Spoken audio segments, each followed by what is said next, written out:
What's the good word, Jets fans? It's your boy DKB here. So I thought I'd give us some good news, right? I want to try to stay on the optimistic path for this season. Just part of my coping mechanism. As Jets fans, we all have it. But I think the good news helps keep us going forward, right? There's always something to at least look forward to for the people that are forward thinking, and in this case it's Will McDonald. He has to be discussed. The man is an absolute star. He's balling out, and to be honest, he's done it. It's impressive to me that he's done it in the face of a lot of controversy, not only just outside of the building, but from Jets fans as well as, I don't want to say internally, but as Jets fans, right?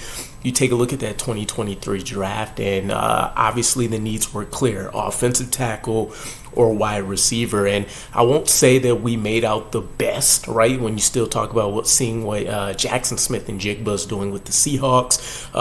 But in the tackle debate, you can definitely say that we pulled out well, right? And you can take a look at the Steelers game as the perfect living example, right? You see Will McDonald beat out Broderick Jones, who, the Patriots tried to screw us with that trade with the Steelers, but it looks like we got the better out of the draft pick if he ended up even being that pick. But nonetheless, in the face of criticism from Jets fans, in the face of criticism from draft experts and NFL analysts, that at best, I heard Will McDonald being a fringe first round guy, so clearly taking him at, I think we grabbed him at 15 or 16. That was quite the shocker for a lot of people, right? And then, of course, you take a look at the position he plays being the edge. You took a look at all the talent that we've been acquiring and drafting and picking up, and it just didn't make a ton of sense. But going into this 2024 season, I would say that he's either first or he's a close second in terms of being the MVP of this team overall, right? And the only other player maybe giving him a run for his money, in my opinion, would be DJ Reed. But there are a lot of guys to be excited about throughout this team, right? Regardless of what the record says. Will McDonald is coming off of not only just picking up another sack, which is his third or 3 straight games worth of having at least one, but he has 8 sacks on the season already. That's the second highest in the NFL, and he also leads the team, right?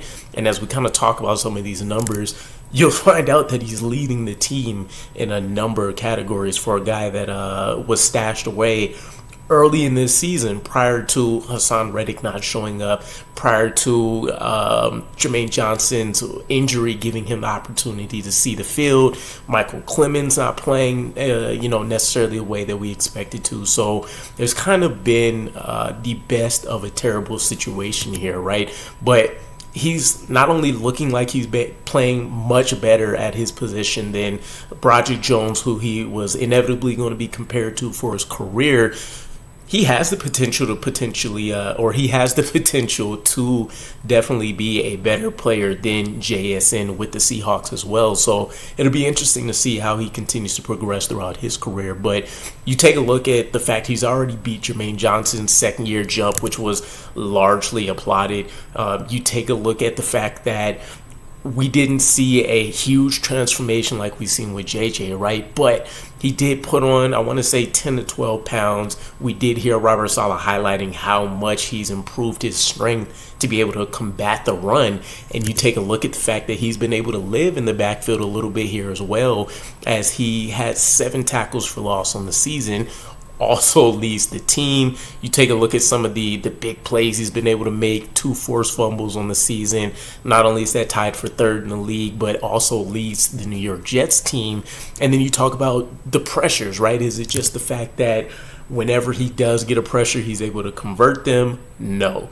He's able to go out there and get after the quarterback pretty consistently too. So with 12 quarterback hits to his name, that also leads the team. So again, I would say there's a strong argument here that he is the MVP for the New York Jets this year, and there's nothing to indicate that he won't continue to excel, right? You take a look at the situations he's in, and it's the same conversations we were having last year for the defense at large. Can we build a lead? Can we give the opportunity for our guys to just pin their ears back?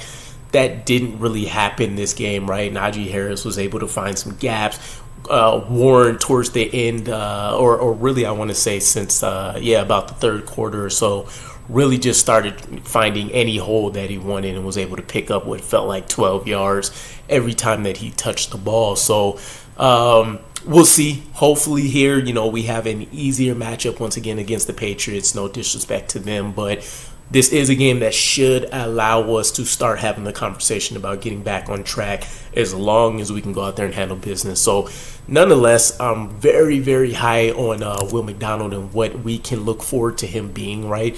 If you just quickly take a look at what can happen in the future here, there's too many paths to really diverge from, but the great news is he's only on his second year, so you can pencil him in as a core guy, and depending on how you feel, depending on what happens with the Hassan Reddick situation and JJ the Second's recovery, you can make an argument that you could be talking about a starter next year, and it definitely would be a well-deserved honor for him, and hopefully he can go out there and prove it and not necessarily just be given that. But let me know what you guys think. Again, wanted to try to start this week off on some good news as we dive into things here, and I'll catch you guys again. Peace.